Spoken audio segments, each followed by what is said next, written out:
My job is sort of a new creation at a zoo, and so we have this program on conservation medicine, and there's all types of disciplines that fit into it. So I have a veterinary degree, and I have a PhD in epidemiology. Do you need that? You don't really need it to be in this position. So we have all different levels of people with masters, we have education specialists, so all kind of disciplines would fit into this field.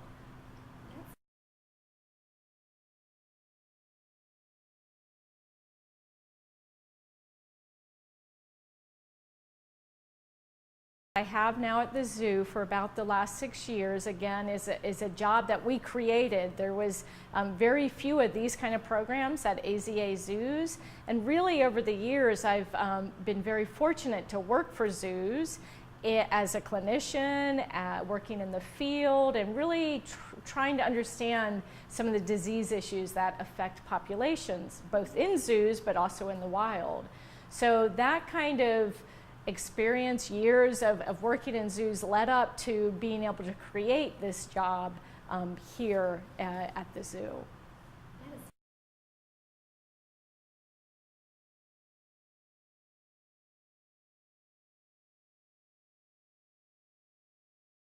So I would say the thing that I like the most about my current position at the St. Louis Zoo is the variety.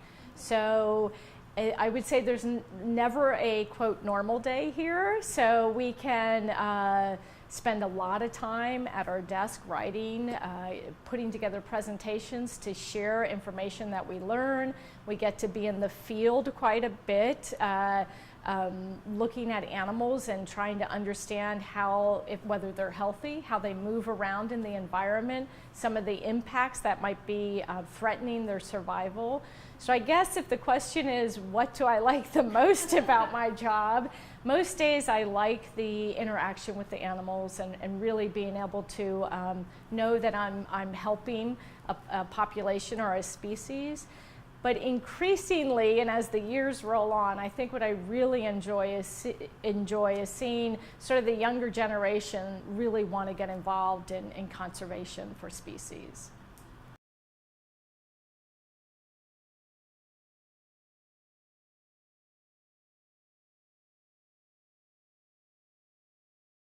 So yeah, this field of conservation medicine, so it's really looking at health challenges to conservation and trying to come up with answers of how we can keep populations healthy.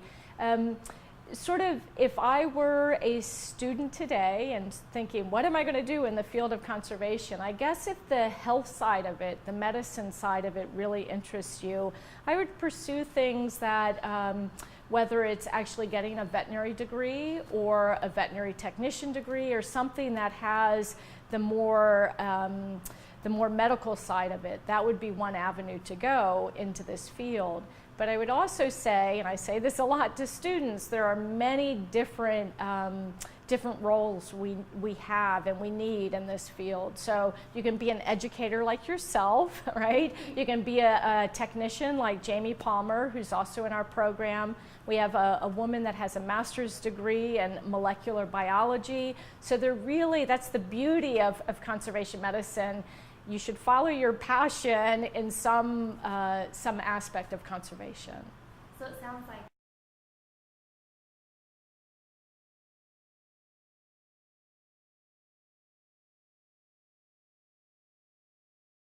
I think the more opportunities you can get to, whether it's volunteer or internships with zoos, with wildlife agencies, with state parks, with veterinary clinics, there's a lot of sort of opportunities at that more internship volunteer level.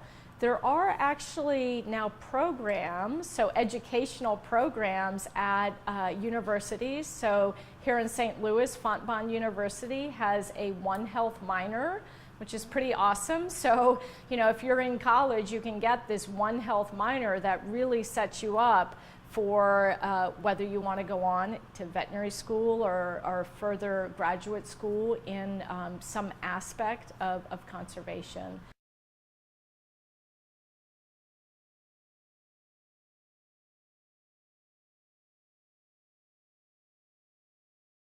So again, myself as a veterinarian, so a zoological and wildlife veterinarian, we have to be licensed, right? So we have a license at the state and federal level, and you have to do a certain number of hours of further study. So usually we go to conferences, which are often very fun, but we sit in on lectures and we have to get a certain number of hours. Here in Missouri, that's only 10 hours. Some states it's 20 or 25.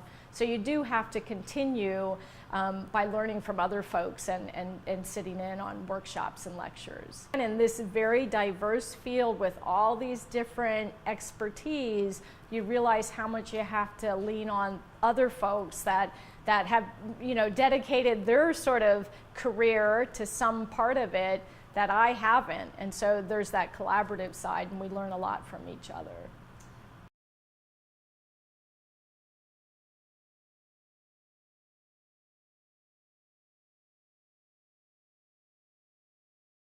So here at the St. Louis Zoo and other zoos as well, we do have undergraduate internships. They're usually in the summer, which works out great, and so there's the opportunity to apply to spend anywhere from 6 to 10 weeks of the summer with our program. And in that, you're doing some field work. So again, here at our zoo, that's mostly part of our St. Louis Box Turtle Project. Be in the field, you get to learn about field data collection, do a lot of outreach, educating smaller people, younger people, but also learning just sort of what conservation medicine is, being able to play a little bit with data, maybe write a paper to kind of practice how you are going to communicate conservation medicine to others. So we at this zoo have that opportunity, and I know increasingly other zoos and some universities have similar programs.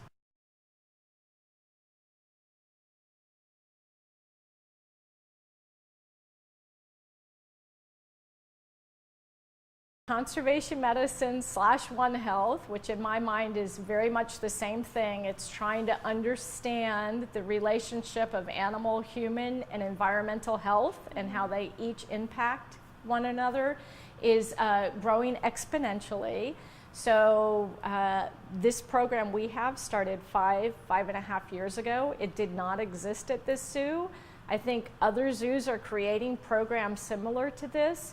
So I would say to students starting out, there will be increasing opportunities, whether they're at zoos, whether they're at universities, whether they're with state agencies.